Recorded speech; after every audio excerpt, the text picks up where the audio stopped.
Ada pesan Ibu Mega kepada Pak Prabowo dalam acara ini, Mbak Puan? Semoga acaranya berjalan dengan baik dan lancar, bermanfaat bagi bangsa dan negara. Ya, baru saja selesai penutupan retreat kepala daerah.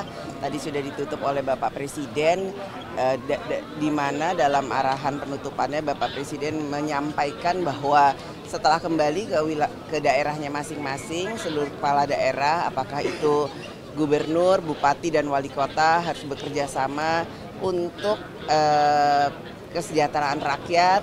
Kemudian bonding yang terjadi selama 8 hari ini adalah bagaimana kemudian mereka bisa kemudian nantinya berkomunikasi secara informal, bertukar pengalaman, ya, dan tentu saja bagaimana menuntaskan semua permasalahan ada di daerahnya karena sudah bisa berbagi pengalaman dengan teman-teman kepala daerah dari semua wilayah dari seluruh Indonesia.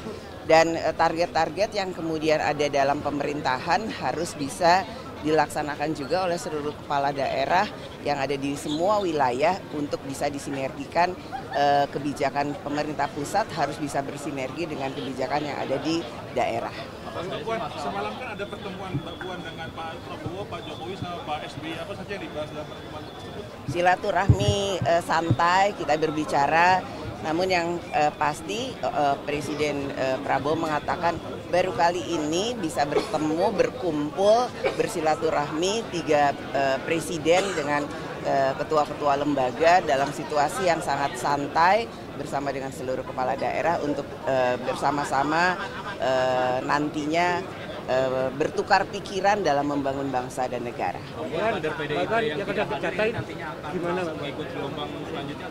Setelah ada gelombang selanjutnya akan ikut. Mereka nggak datang, apakah ada arahan dari Megawati, Mbak Puan? Apa?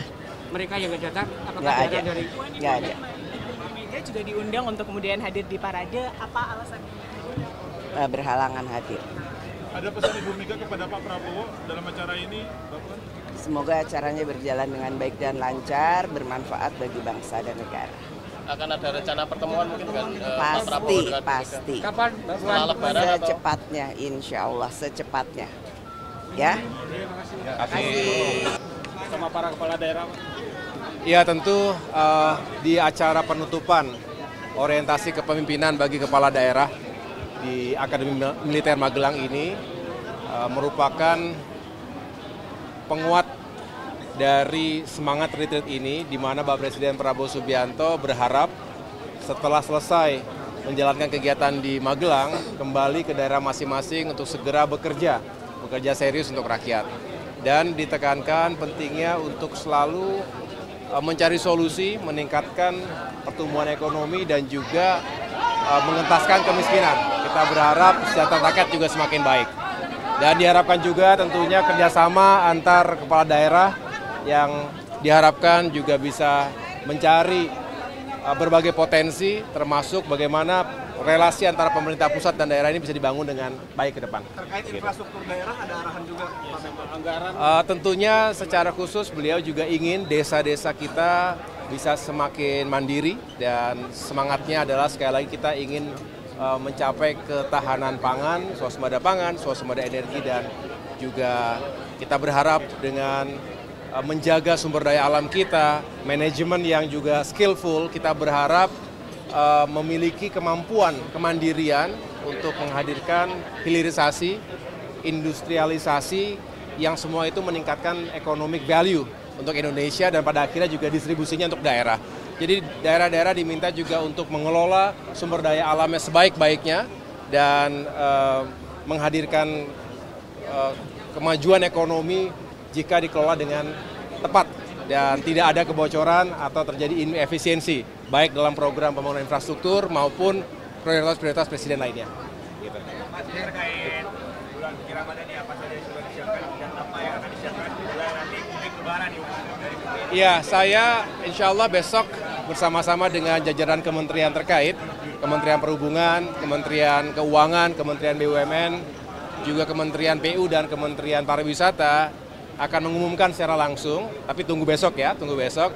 Yang jelas kami sedang berupaya untuk mempersiapkan arus mudik Lebaran tahun ini juga dengan baik. Kita tahu bahwa setiap tahun akan terjadi lonjakan mobilitas masyarakat kita, termasuk juga sektor pariwisata dan ekonomi kreatif kita harapkan bisa tumbuh dan kita ingin hadirkan policy yang semakin membuat perjalanan nyaman, aman, tapi juga semakin terjangkau. Saya mohon doanya mudah-mudahan bisa kita turunkan harganya, tetapi besok akan saya jelaskan secara langsung. Gubernur, wakil gubernur, bupati, wakil bupati, wali kota, wakil wali kota mendapatkan arahan khusus dari Presiden Pak Prabowo, visi dan target-target pembangunan yang sangat dalam dan serius. Sehingga dibikin tertutup karena banyak materi-materi strategis, rahasia negara yang harus menjadi langkah bersama. Tapi di sisi yang lain ada tema-tema umum yang mudah dilaksanakan. Menjaga kebersihan seluruh wilayah, tidak lagi kota kita dipenuhin baliho dan spanduk yang sudah sangat membosankan, itu misalnya. Jadi kita semua diharapkan bersatu padu membersihkan kota dari sampah-sampah politik berupa spanduk-spanduk itu misalnya. Sektor apa aja Pak yang dibicarain? Semua sektor, terutama penguasaan ekonomi dalam konteks supaya keadilan cepat merata. Ini sifatnya arahan Pak, nanti akan dievaluasi lagi atau gimana arahan ini? Arahan yang harus dijalankan semua pihak, menteri dan seluruh gubernur. Dan Pak Prabowo minta 2026 cek kembali apakah sudah terlaksana atau belum. Framing poin penting apa yang harus digarisbawahi oleh para kepala daerah dari arahan Pak Prabowo? Tidak boleh lagi main-main dengan kebijakan, semua harus serius dan bebas korupsi. Menko kan hadir juga Pak, Ya. memberikan arahan juga Pak. Sudah kemarin. Tentang efisiensi, Pak Prabowo udah pulang. Masih. tentang efisiensi. Kami panitia menyampaikan terima kasih kepada seluruh teman-teman media atas kerjasamanya dalam pemberitaan karena memang kami menginginkan apa yang ada di sini disampaikan kepada publik seterbuka mungkin kegiatan yang ada di sini dengan semua kritiknya, semua masukannya. Kami menganggap itu positif agar semua transparan bisa mengikuti apa yang ada di sini. Kami ucapkan terima kasih.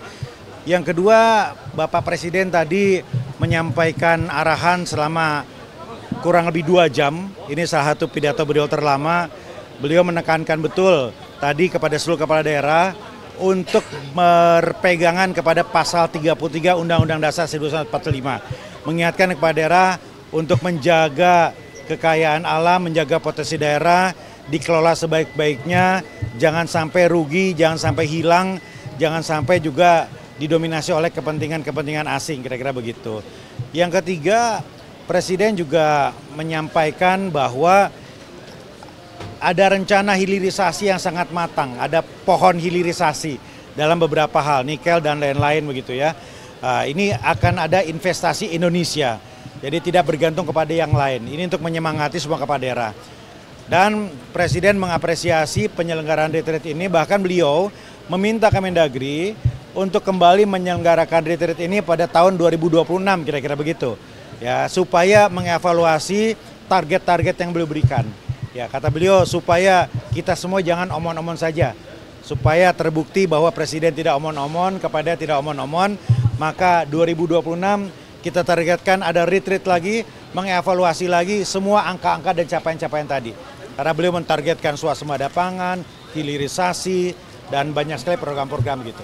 Kira-kira begitu. Jadi beliau ya dan memang 2 jam itu beliau menghabiskan 2 cangkir kopi ya, karena beliau paham segera Jumatan ya beliau menghentikan begitu ya. Tapi kalau dialokasikan waktu lagi, kalau waktunya lebih fleksibel pasti bisa 3 cangkir kopi, bisa lebih panjang gitu. Peserta total yang hadir sampai akhir ini? Kepala daerah nggak berkurang begitu ya, tapi wakil kepala daerah kalau tidak salah ada 477 ya, ada 20-an yang tidak hadir karena alasan sakit dan lain-lain begitu. Yang kepala daerah berapa Pak akhirnya Pak? Masih sama 493. Jadi yang tim Bali itu memang nanti ikut gelombang berikutnya. Pak, perbedaan antara retreat 2026 dengan gelombang berikutnya apa Pak? Nanti Pak? Ya, targetnya nanti mengevaluasi apa yang sudah ditargetkan tercapai atau tidak. Alasannya apa? Jadi semua harus berdasarkan angka-angka. Antara 2026 akhir atau 2027 kira-kira begitu. Berarti pesertanya masih sama seperti hari ini? Masih sama, bisa masih sama. Ya nanti mungkin kepada daerahnya saja. Ya nanti ya. Evaluasinya adalah memang waktunya padat sekali. Ya seharusnya semua menteri berbicara begitu. Tetapi yang positif adalah kita melihat kepada itu semakin akrab. Presiden tadi juga senang. Beliau melihat, merasakan, mendapatkan laporan peserta ini makin akrab satu sama lain. Nah, itu diperlukan untuk sinergi ke depannya. Retreat susulan kapan, Pak? Ya? Retreat susulan kapan? Bukan susulan, gelombang kedua dan kemungkinan besar tidak di sini. Kemungkinan besar di Jakarta dengan format yang jauh lebih simpel. Tapi tahun ini Pak? Oh iya pasti tahun ini. Ya gelombang berikutnya ya setelah Lebaran lah, kira-kira begitu. Untuk retret evaluasi Pak dari Presiden ada kasih info nggak konsekuensinya apa kalau nggak mencapai target Apa itu? hari ini? Belum ya. Pak yang 2026 berarti tetap di sini atau? Ya. Yang 2026 tetap di Ya kalau skalanya seperti ini ya kemungkinan di sini karena teman-teman udah nyaman ya dengan biaya yang minim dengan fasilitas seperti ini ya teman-teman sudah nyaman cocok lah gitu. Berarti untuk pembekalan selain dari sini ke Lemhanas atau Kemdagri tidak akan ada lagi? Nggak ada lagi ya kecuali teknis dari kementerian tapi yang resmi di awal dari Lemhanas Kemendagri ini sudah nggak ada lagi. Hemat ya. Udah cukup ya. Oh sudah Gubernur Aceh yang sempat beristirahat di rumah sakit sudah aktif lagi. Ya semua ada beberapa istirahat di tenda tapi tidak ada yang berat lah. Cukup ya teman-teman ya. Jadi ada beberapa kepala daerah ingin melaksanakan retret di daerah masing-masing, tanggapannya gimana? Ya boleh saja tapi dipastikan tidak seremoni. Itu arahan Presiden. Retret boleh untuk kepala dinas tapi tidak seremoni, fokus kepada kolaborasi, sinergi dan pemahaman visi misi, astacita dan gagasan kepala daerah. Jadi menghindari seremoni. Sempat ada informasi bahwa efisiensi akan mencapai 800 triliun nanti Pak. Jadi begini, Presiden mengingatkan lagi, efisiensi ini tidak untuk menghilangkan yang dibutuhkan. Tidak untuk menggeser kesehatan, pendidikan, infrastruktur yang penting, tidak. Ya, efisiensi ini untuk hal-hal yang betul-betul pemborosan. Nah, itu Kementerian Dalam Negeri sudah menjabarkan itu secara teknis yang dianggap pemborosan apa saja. Dan kita akan memonitor itu. Ya, kita akan memonitor itu melalui SIPD dan melalui pemerintah provinsi semua. Pokoknya kita lebih ketat lagi nih untuk mengevaluasi APBD teman-teman gitu. Dan kemarin Pak Menteri juga sampaikan, kepala daerah itu walaupun dipilih secara langsung oleh rakyat, tetapi sangat bisa diberhentikan berdasarkan undang-undang. Ya, jadi bukan berarti dipilih langsung tidak bisa berhenti. Bisa berhenti karena tidak melaksanakan program prioritas nasional. Bisa diberhentikan karena tidak izin ketika keluar negeri. Bisa diberhentikan ketika melakukan perbuatan tercela. Jadi ada celah. Nah kemarin Pak Mendagri mengingatkan jangan sampai pasal ini digunakan. Jangan sampai ketentuan ini digunakan. Ya, teman-teman kepala daerah harus menjaga betul amanah sehingga husnul khotimah sampai di ujung. Dijaga sama-sama. Ya karena ada ruang, ada celah berdasarkan hukum untuk diberhentikan. Pasal ini juga berlaku bagi mereka yang ikut retret Pak. Ya? Ya semuanya sama. Ya. Ya. Oke. Teman-teman makasih semuanya ya.